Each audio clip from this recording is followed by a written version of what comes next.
Okay, welcome everyone.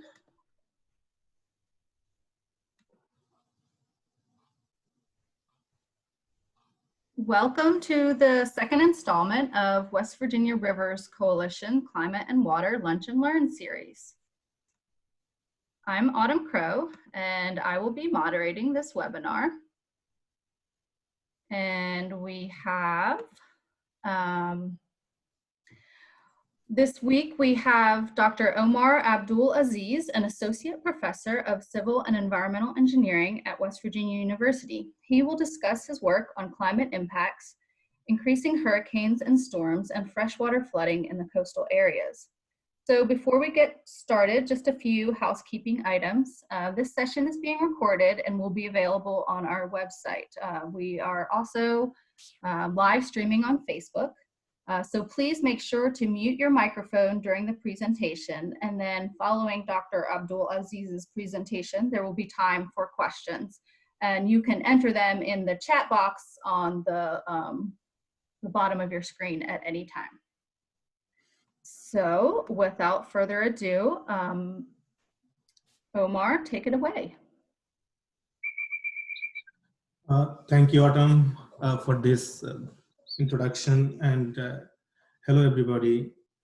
My name is Omar Abdul-Aziz. As Autumn said, I'm an Associate Professor of Civil and Environmental Engineering at West Virginia University. You'll see that I'll try to use a little bit of, I think I'll go to pointer to show sometimes some important part of the slide. So let me remove it from the site for now. Okay, so today's presentation, as you can see, is entitled Climate Change Impacts on Water Resources and Ecosystems. I work in various interdisciplinary areas, mainly in 3 areas. This is one of my research focus for, I would say, since I started doing research around 20 years ago. So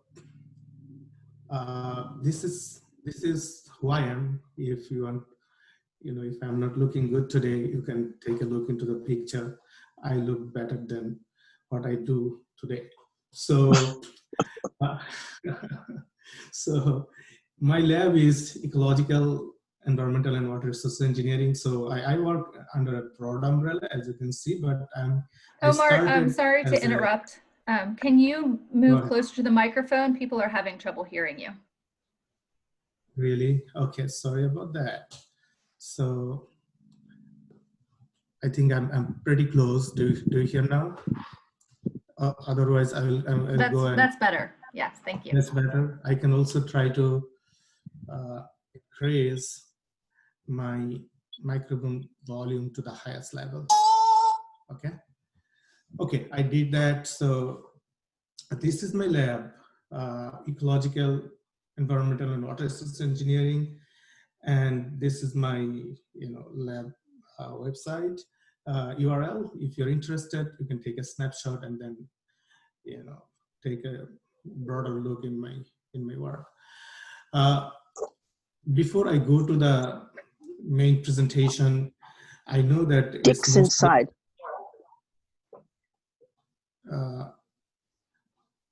I know that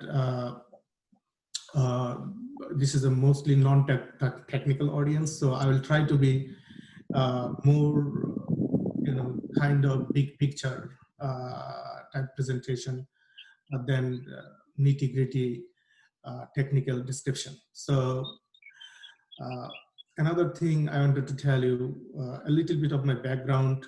I originally come from Bangladesh with a bachelor's degree in civil engineering from Bangladesh University of Engineering and Technology. And then he's in the back room. Yeah.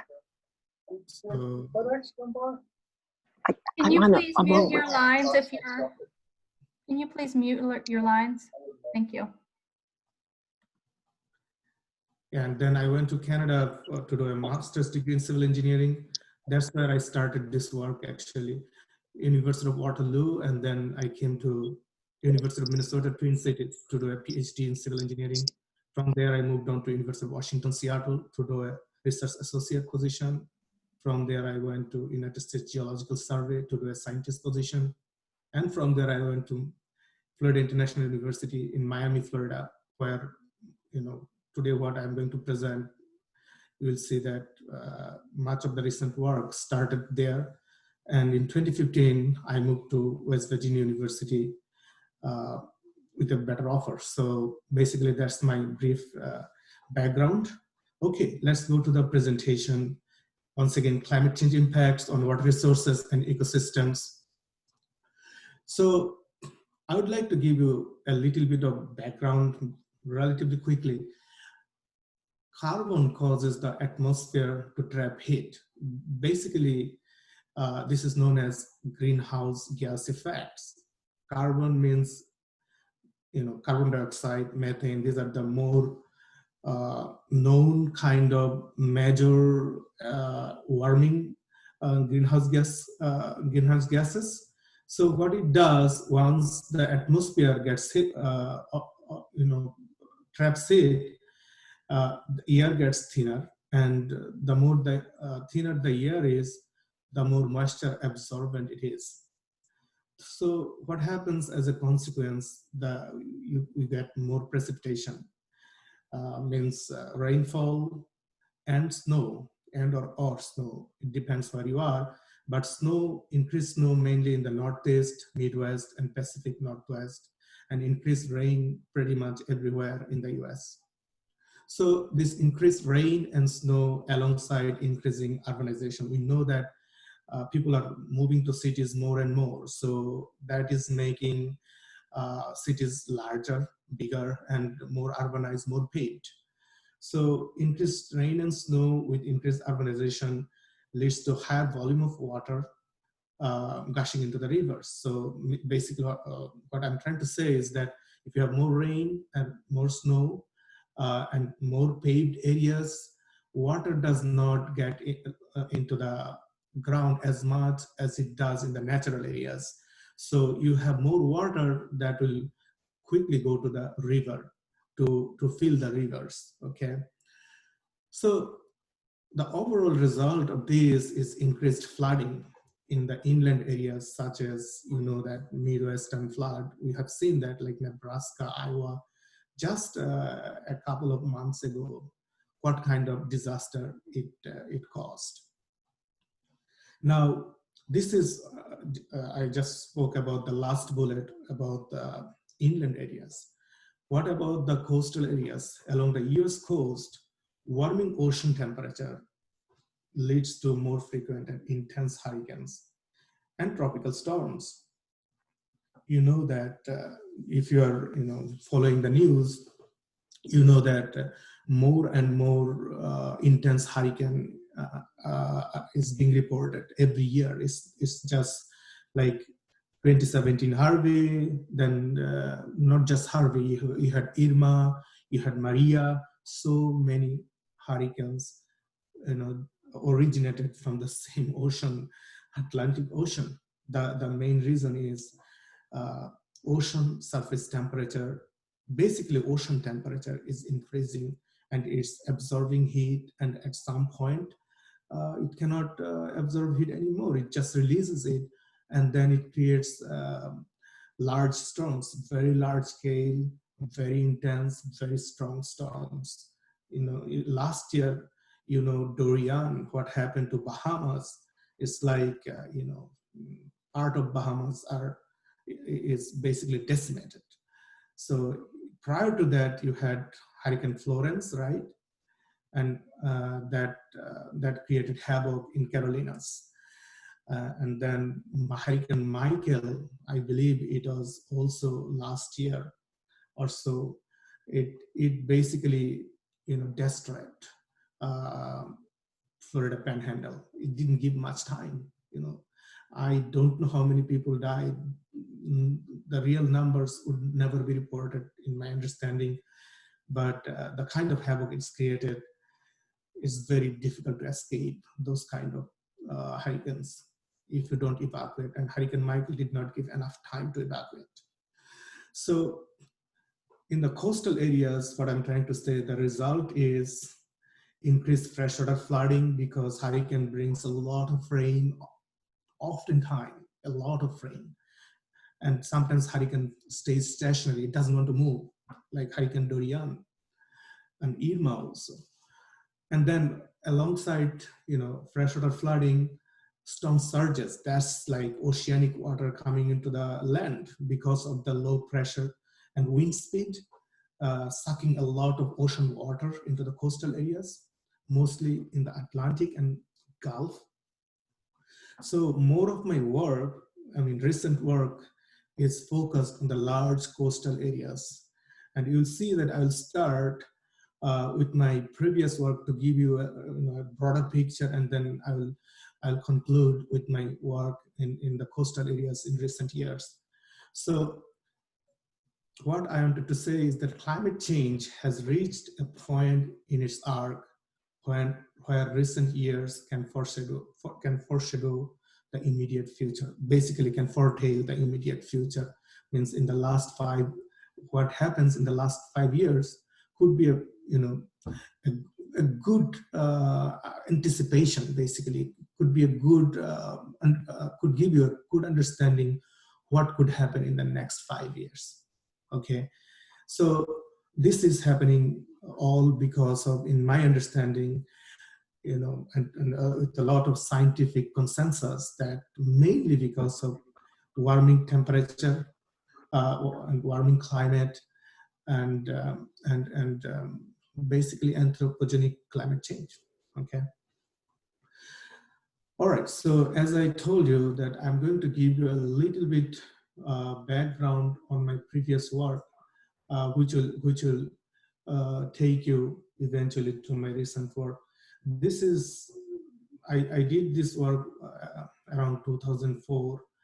So climate change impacts on the hydrological regime in the Mackenzie River Basin, Canada.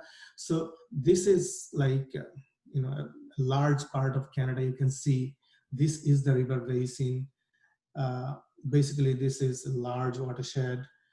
And I think, if I remember it correctly, several 100,000 square kilometers, this area. And this is the main river that eventually drains into northern Canada to Beaufort Sea, if I have said it correctly. So this is the upstream. So what I wanted to say, that I studied the whole basin, analyzed data for 1960 to 2000, what data, basically river flow. Scientists have collected river flow in many points in the whole river basin. Why this river basin? Because this is Canada, not many people live there. So it's relatively pristine. So you can say that, what you are getting is because of climate change, not necessarily because of a lot of development in the areas. So there are not many development. So if, river flows are increasing or decreasing, this you can attribute it to changing climate in recent years, okay? Recent decades, I should say, recent decades, 1960 to 2000. So what I found from this analysis is that annual mean flow means, you have different level of flow in winter, summer, spring, fall. So if you average those, you get annual mean flow. So annual mean flow was decreasing, which is not necessarily a bad news, but the problem is annual minimum flow is increasing, which is also apparently not a bad news. But what I saw, like December and to April, all these months, river flow was increasing, basically in the winter period. Now the question is, why is that?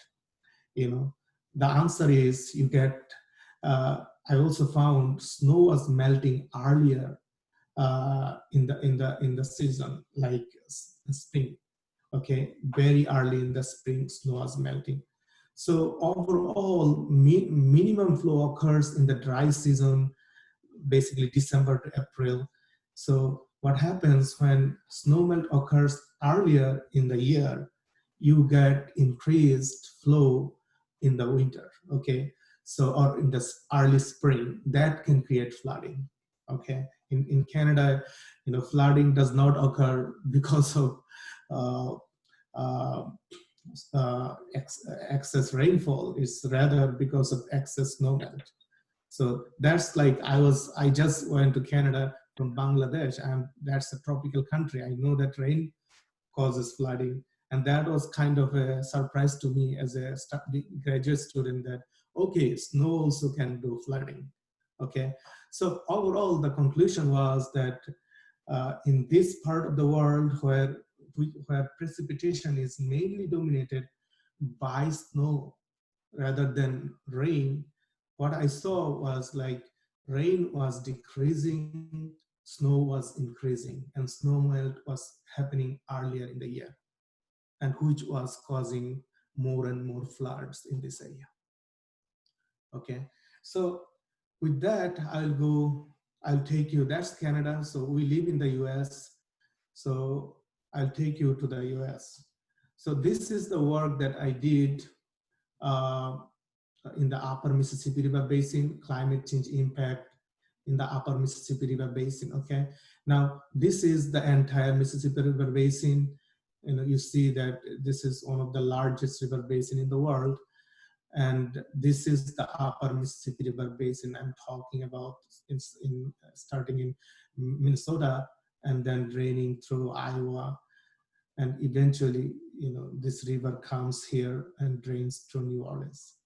Okay, so this part is a huge river basin. So we choose the upper Mississippi River Basin, and these are the river networks here. I will not go to more details. I would give you what I found. What we found here, and for this we actually developed large-scale hydrologic model, and then we found that runoff would increase in spring and decrease in summer by 2080s. Once again, this is also, this area of the US receives a lot of snowfall. Okay, so you see kind of similar kind of finding that, water runoff means basically how much water on the ground after soil sucks water. Okay, so runoff, our models suggested that runoff would increase in spring and decrease in summer in the 21st century. Okay, and we used global climate model predictions of rainfall and snow temperature to feed our hydrologic model with the data to get this result. So, but in Canada, we saw that annual mean flow was overall decreasing, but here we see that up to 26% increase in annual runoff by 2080. So that's not a good news actually, because that means this area will get nearly, the kind of runoff it gets now, this area is going to get nearly 1/3 more. Okay, so this, that this area includes Iowa, so this gets flooding with the current rainfall. If it is rainfall increases and runoff increases, rainfall related runoff increases by another around 26 to 30%, that the flooding will be much worse then, okay, around 2080s. So this is upper Mississippi River Basin.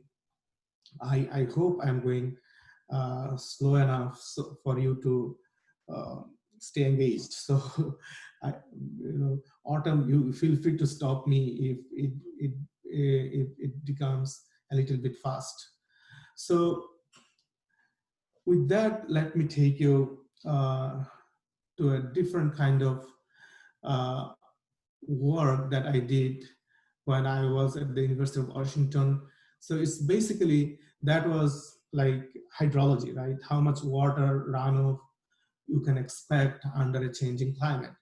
But then, this is an example work that can show how climate change can impact the biological habitat, basically ecosystem, okay?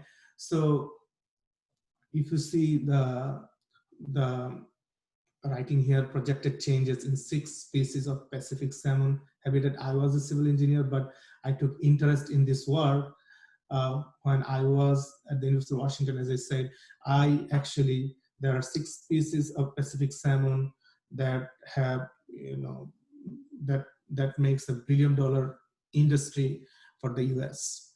So our goal was to see how warming ocean temperature is going to shift the salmon habitat range. Okay, this is an example for sockeye salmon, and this is a scenario. A1B is a scenario like medium warming scenario. So what we see that this is 1980s habitat. What would be from here to the blue lines are the historical habitat of 1980s. Okay, this is the lowest boundary, and you see that there is another blue line on top. That's the northernmost boundary based on ocean temperature. This is the temperature that salmon is used to. Okay, the more warm it is, as you see, by 2040, salmon cannot really live in this area because of excessive temperature. So by 2040s, the southern boundary of the habitat moves up. Okay. Now by 2080, southern boundary of the habitat even moves further up. Okay. So this is, I did it for all 12 months. So I took July as an example of summer month. And you can see that for us, it is not a good news actually, because we are losing almost entire Gulf of Alaska area in terms of salmon. And you know that salmon is a big industry, fishing is a big industry there, okay? So this is an example how climate change can directly impact us in terms of our livelihood, okay? Now, same thing here, like in December, that's just an example of winter month. And you see that the historical habitat ranges from here to here, okay? Now, by 2040s, it moves up, and the entire Gulf of Alaska habitat is gone. Gulf of Alaska habitat is gone from here as well. The only good news is that because of warming temperature, habitat increases a little bit on the north, but that's much less than what we lose in the south, okay? So I gave you 3 examples, like starting with Canada, then upper Mississippi Basin, then that's North Pacific Ocean on ecosystem. So you see that how climate change is not just in our mind or in scientific literature, it is really coming to our door in terms of our livelihood. All right, so with that, let me take you further to my more recent work. Okay, so this is the work that I started in 2011. So research on freshwater flood modeling and drainage sustainability in US coast. As I told you, I previously worked on inland basin, and then I moved, I did some research in the North Pacific Ocean in terms of salmon habitat. But when I landed my first faculty job in Florida International University, I decided to take an interest on hurricane and freshwater flooding and drainage sustainability in the US coast. So here you will see that I'm not going to talk much about storm surge because that's a different domain. I know that that's a pretty crowded field. A lot of people do it, but what I noticed when I was in Florida, that when hurricane comes, tropical storm comes, people, we get mostly forecast of how much storm surge there would be. And I noticed that nobody really talks about how much freshwater flooding can there be due to rainfall, such as what happened in Harvey in 2017 in Texas, right? and Florence, what Florence did to Carolinas. I think it was in 2018 or 2019. So this is something I realized that more work needs to be done. We don't have large-scale basin that can predict freshwater flooding due to rainfall that occurs during the hurricane. So I decided to start my work for Florida, and the state of Florida came forward with a good amount of funding, and which continued to date. As I moved to West Virginia University, they are giving me contract from state of Florida as well.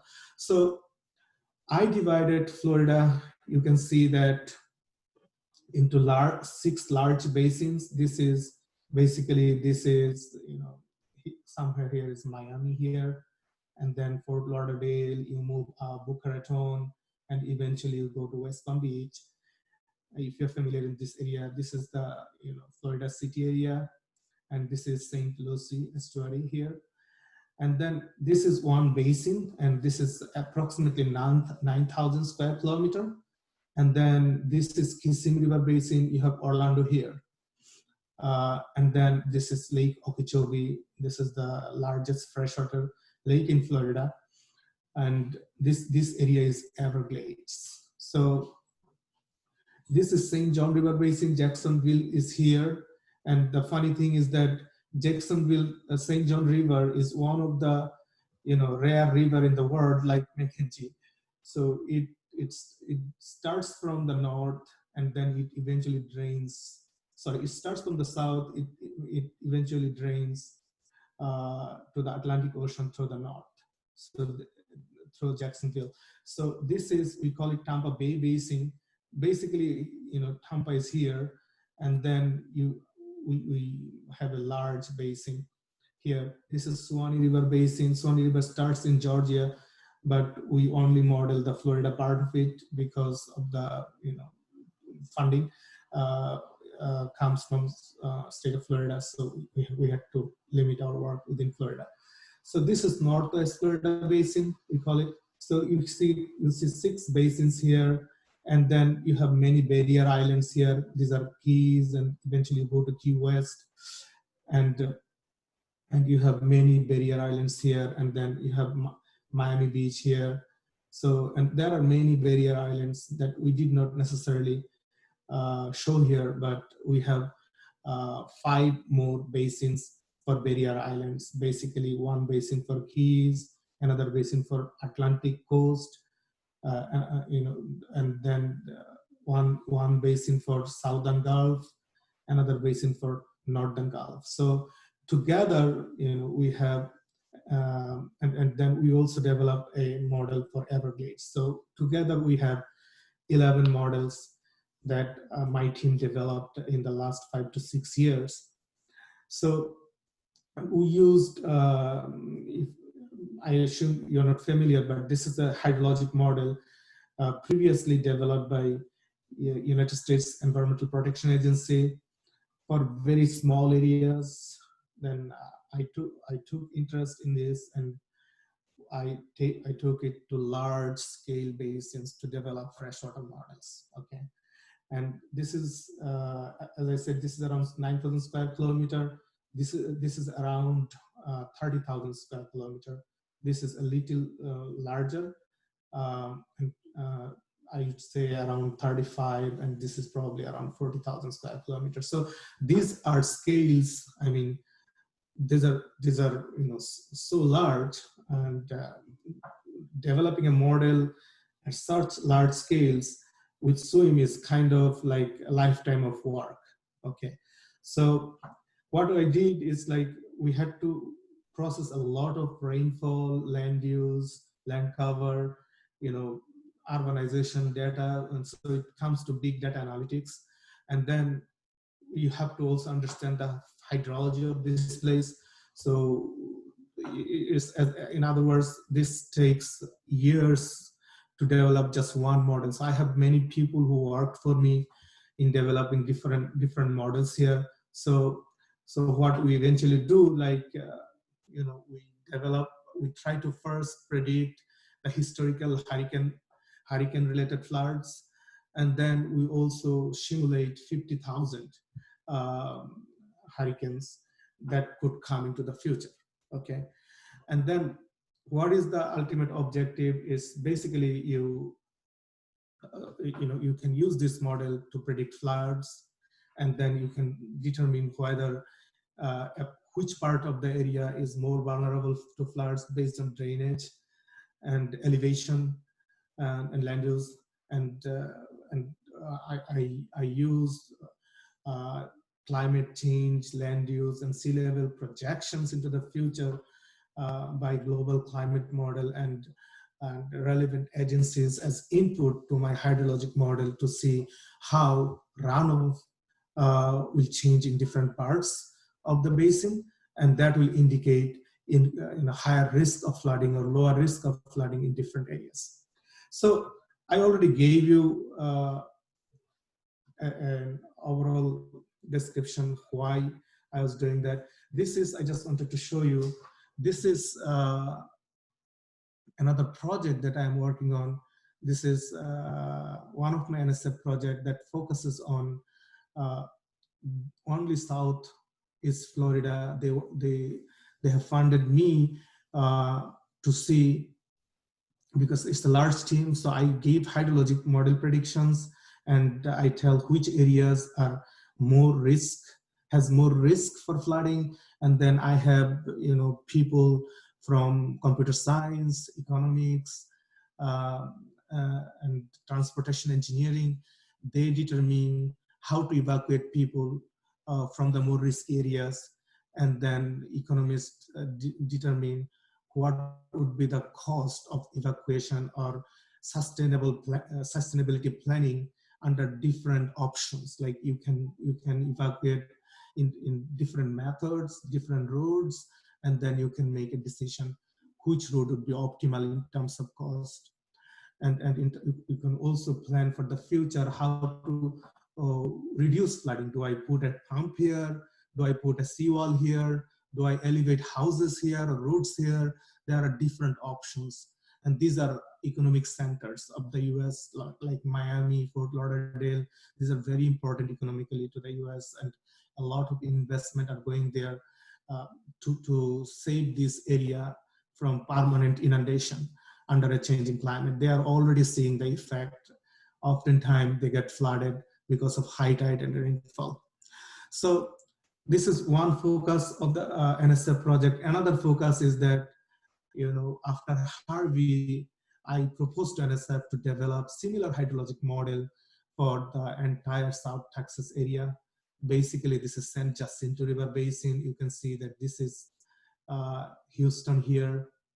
So this work is ongoing. I am pretty much in a good shape in terms of this basin, Florida Southeast Coast. This is still ongoing, like Houston River Basin is still, Houston Basin is still ongoing. This is San Jacinto River Basin that includes Galveston, a large area, very big area, 45,000 square kilometers. So with that, I want to give you a more formalized description of the goal and specific objectives. Basically, my work on hydrology under changing climate, sea level, and land use. What do we want to do? We mainly want to predict location-specific rainfall flood scenarios under a changing climate, sea level, and increased urbanization. Basically, we want to see what happens under intense hurricanes such as Hurricane Harvey, Hurricane Florence, what part gets how much flood depth, and then based on that, what can we do to alleviate this flooding? We cannot do much to stop those hurricanes, but when it comes, start pouring water, we need to know how to reduce the damage to life and our livelihood. So basically, this is just these bullets. I'm trying to be formal here, like heavy rain and storm surge inundate buildings and infrastructure. So the work is eventually geared to determine short-term evacuation plan to save lives during hurricanes and long-term infrastructure planning. That how do we really alleviate that flooding? How to mitigate this damage to our life and livelihood. Another objective why state of Florida funded me is basically they want to determine public flood insurance policy premiums. So based on my based on my prediction of floods in different areas, they determine the maximum premium that a company can charge. Right now, it is like open boundary. Companies can charge whatever they like.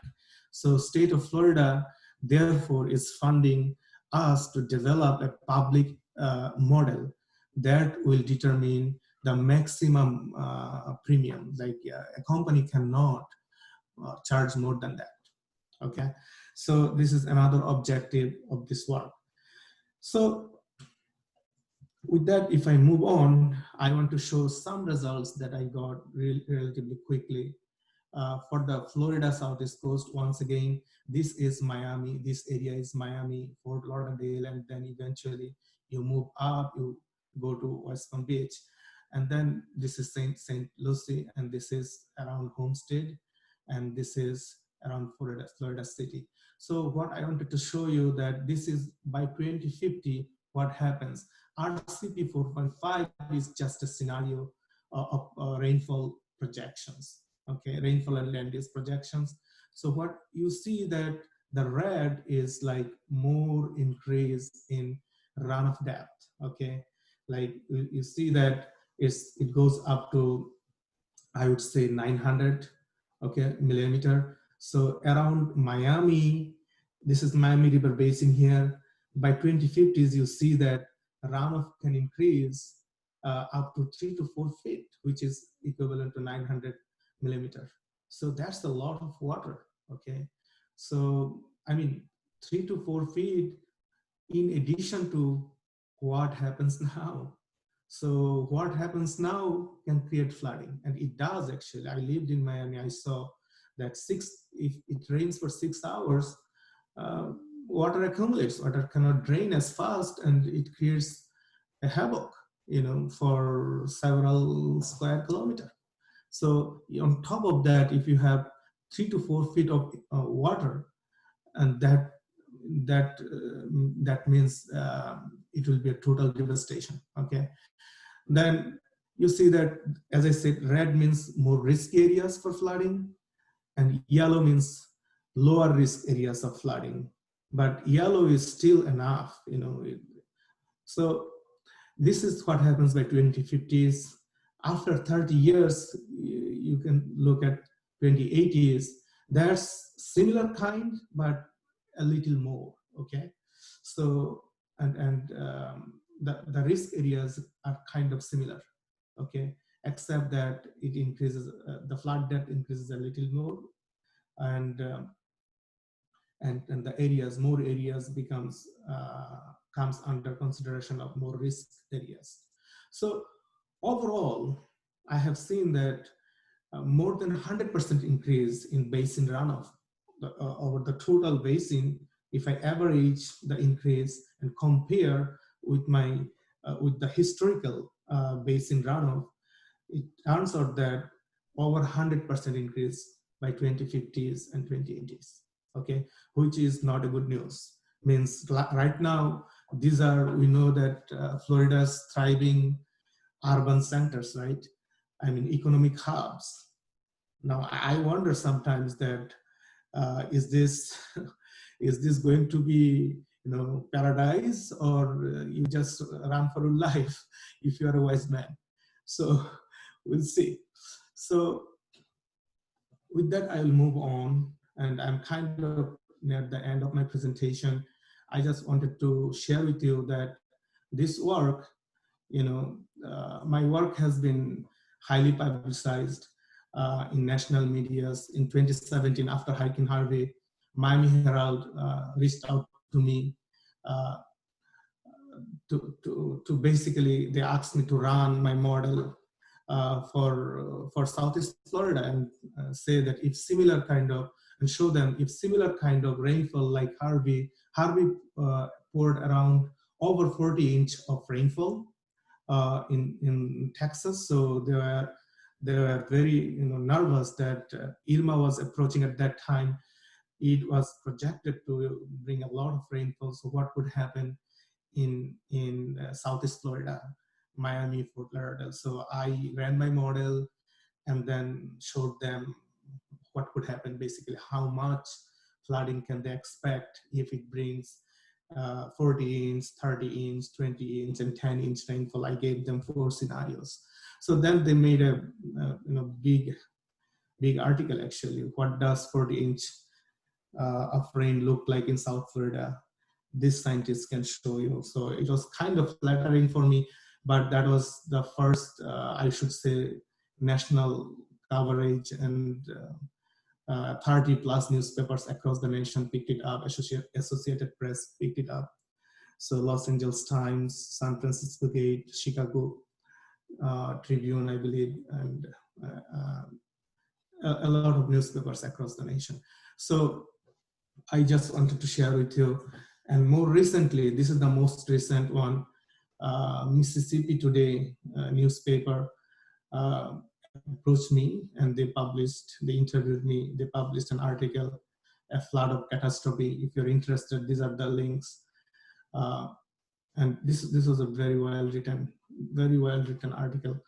So, and then what about the relevance of my work to West Virginia? Actually, after 2017, high media coverage also caught the eyes of the medias of West Virginia, and they interviewed me and wanted to know what is my perspective, what are my perspectives about West Virginia. You know that we received the flooding, very bad flooding in I believe in the southern part of West Virginia. So this is a picture that I took from their webpage in White Sulphur Springs in June 2016. This is basically, I can predict this stuff as well with my model. So, and then, WB professor develops new model for flood predictions. So it was aired in 2017, and there are many other media outlets in West Virginia. And this is an interview in Channel 5. So they came to my office, and basically I gave my opinion about West Virginia. And I'm kind of at the end of my presentation. I just wanted to thank my people who worked with me. Not all of these people worked on flood modeling, but many of them did. So it was a huge team. I still have 5 PhD students. The others have graduated and moved on. And before moving on, I believe I broke my back by taking this huge team on my back. So, but I enjoyed. So these are funding that I wanted to acknowledge for my work. Around 3 million since 2011. I received a career award from National Science Foundation and many other awards from National Science Foundation for this work, NOAA, and State of Florida. So I just wanted to thank them. With that, I'll stop here, and I'll open the floor for questions. I really liked the way they concluded in Mississippi Today. As I said, it was a very good article I wanted to share with you. So this is how they concluded their long article. So I wanted to, this is my understanding, and there is a scientific consensus here that greenhouse gas emissions already in the year will continue to warm the Earth's surface, Earth's climate for decades due to their long half-lives. They don't just go away once they are in the atmosphere, they stay there for quite some time. So what are the countries trying to do. My opinion that whatever has happened, we cannot do much about it to reduce it. Okay, what countries are trying to do is simply not make the condition worse. Basically, reduce emission, find alternative ways of energy so that we don't warm up our atmosphere, we don't continue to warm up to a point that we cannot reverse. Thank you very much for listening. I'm now open to questions. Thank you so much for that informative presentation. We do have a question. We have a couple. Does land use have an impact on coastal flooding, and what can be done to insulate communities from damage? Yes, land use impact for coastal flooding. In my research, I published it. I tried to see the relative contribution of climate change versus land use. For urban areas, like I showed in Florida, climate is the dictating driver. For example, if climate increase flooding risk by 50%, land use increase that by around 20%. So that's the kind of comparison, like climate has twice as high risk as the land use risk. And in terms of mitigating it, we know that people are moving to, more and more people are moving to coastal areas. Therefore, we have to build housing, more pavements are coming. So to mitigate that risk, we cannot just say that you cannot come, right? So we should do sustainable development. Sustainable development means we don't just put all pavements like people we have seen in Houston, for example, or Dallas, for example. I have been to those places. I gave talks in different universities over there. And what I saw that is they basically build and build and build. That's not how you do it. Instead of just building roads, you should also build canals, okay? And storm sewers with high capacity so that you can drain the water when it is going to rain heavily, more heavily due to climate change. So you need to do green engineering, in other words. Now, green engineering is kind of, maybe some people find it controversial. What I mean is that do not make all of that just paved. Only pave the area that is absolutely needed. Keep the rest of the area relatively green so that water can get into the ground. Now, the area that you pave, put enough inlets and make the sewer large enough so that it drains, okay? So things like that. And in terms of coastal areas, definitely there would be a point, and South Florida does that, if you're familiar. They have a lot of pumps. They have to pump water out of the area. And you have to, this is another engineering solution, and you have to also build seawalls, in my understanding. You're not going to build floating houses in the ocean. Some people do that in different parts, but that's not really a solution for you and me, okay?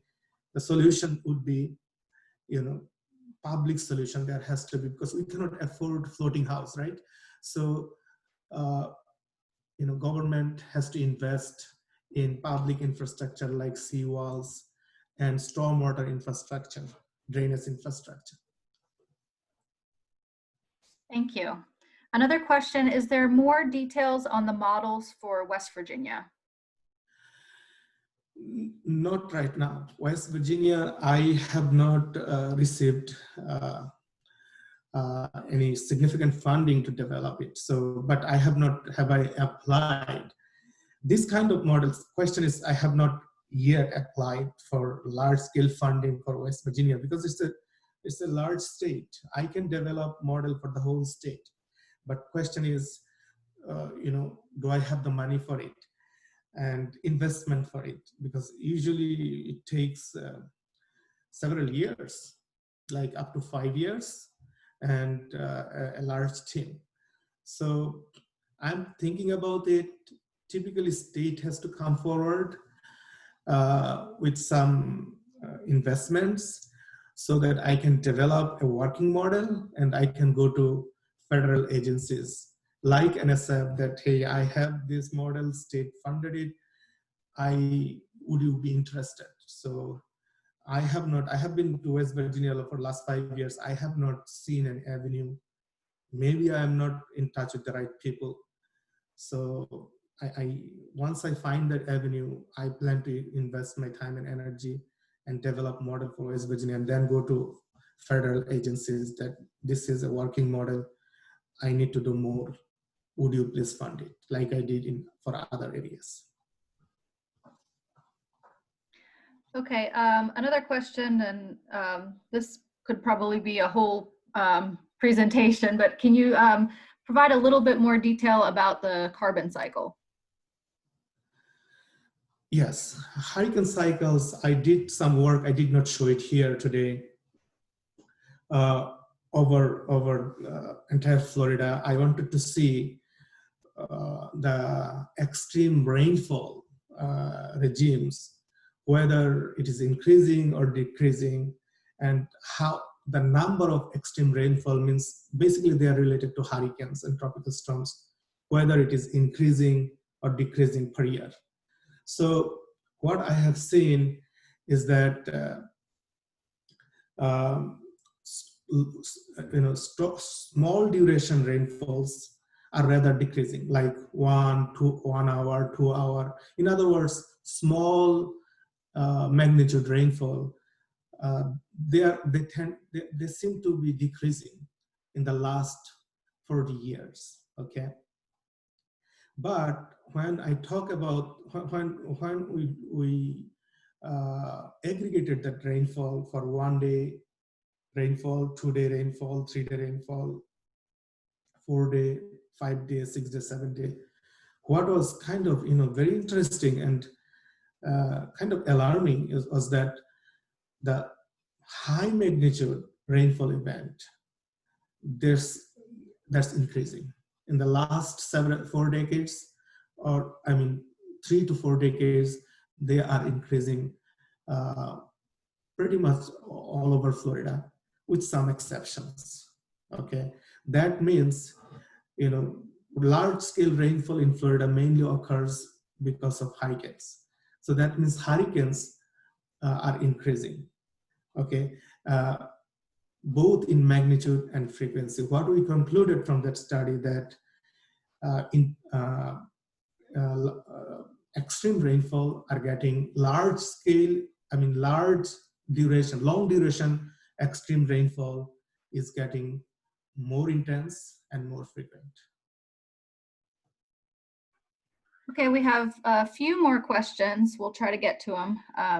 What role do you think the protection of natural open space could play in mitigating flood hazard to communities? Natural open space, let me clarify. Natural open space would not be just barren land, okay? It would have also vegetation onto that, okay? So if you have more vegetation, more open space that is natural, as you said, there will be more infiltration. Okay, so when it rains, a good amount of water will continue to infiltrate and until the soil is saturated. So that's why and then if you have that natural space, you will also have following the rainfall or during the rainfall. It can happen if not necessarily during the rainfall, let's say after the rainfall, it will evaporate more because evapotranspiration will occur. If you don't have a natural area with vegetation, you don't have transpiration, you just have evaporation, okay? So basically two things. So water will infiltrate to the ground and toward the groundwater table, and then more evaporation and transpiration will occur. So that's why you will have less runoff. So that could be a mitigation strategy. Okay, but I don't think in the urban areas that's only enough. What I said, this has to be done in addition to, engineering solutions such as, increasing the capacity of storm sewer, installing pumps, putting seawalls, elevating roads, buildings. Thank you. Here's a good question. Are there projections, maybe at the national level through a federal agency, for hydrological impacts to each of the states for different climate change regimes? Not yet.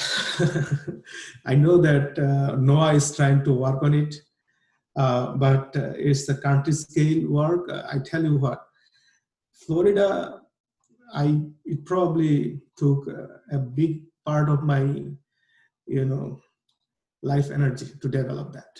Okay, so 6 to 7 years and working with various people, including many students, it's not that easy. Okay, you may have hydrologic model, these are around, then you have to take this model, process a lot of data, and then you have to make sure the models are telling the right answer for the right reason. Oftentimes, if you don't understand the hydrology and the process very well, okay, oftentimes people come with a model that seems to predict accurately enough, but not for the right reason, because model has a lot of parameters, and they just calibrate with what we call calibration, means you match the observation with the prediction. So you adjust model parameters. So they adjust the wrong parameters. And therefore, it is not as easy actually. So you need a big team of people, national coordinated effort. Right now, I know that some states are doing that at the state level, and at the federal level, NOAA is developing a model, what they call, national water model. They have a model. I don't know how far they are because they did not really report it yet. So I assume that work is ongoing. Okay, and our final question, what can we do to encourage funding, research, and modeling for West Virginia? It has to go to the legislature, and West Virginia governor and legislature has to agree to allocate, a certain amount of funding. For example, state of Florida, they have a lot of money, so they put a lot of money into this project, like Florida Public Hurricane Loss Projection Model. But for West Virginia, based on our resources, it doesn't need $1 million.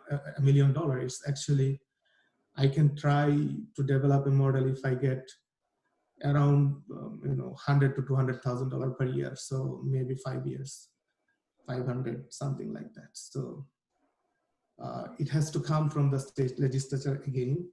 And what state of Florida does, governor keeps some money for some priority projects. This is one of their priority projects. So, it comes from the legislature and the governor office. So governor approves it every year. So right now I'm not in touch with any of them. So I don't basically know them personally. It has to come through lobbying and personal connections. Yes, and that is part of what we hope to achieve with our climate action campaign. So thank you so much, Dr. Abdul-Aziz, for providing such an informative and engaging presentation. We hope that our viewers and listeners have learned from this discussion and are better equipped to talk about the climate crisis that we are facing and what the needs for our state are. So please contact us at wvrivers.org or on our Facebook page to find out more about how you can get involved in our climate campaign. And make sure to tune in next week. We'll be meeting with Dr. Nicholas Zegre, director of the Mountain Hydrology Laboratory at WVU, and he'll be sharing his research on water security and climate change from a West Virginia perspective. So thank you all so much for joining us, and thank you for giving us an informative presentation. Thank you all. You have a great day. Thank you. Thank you.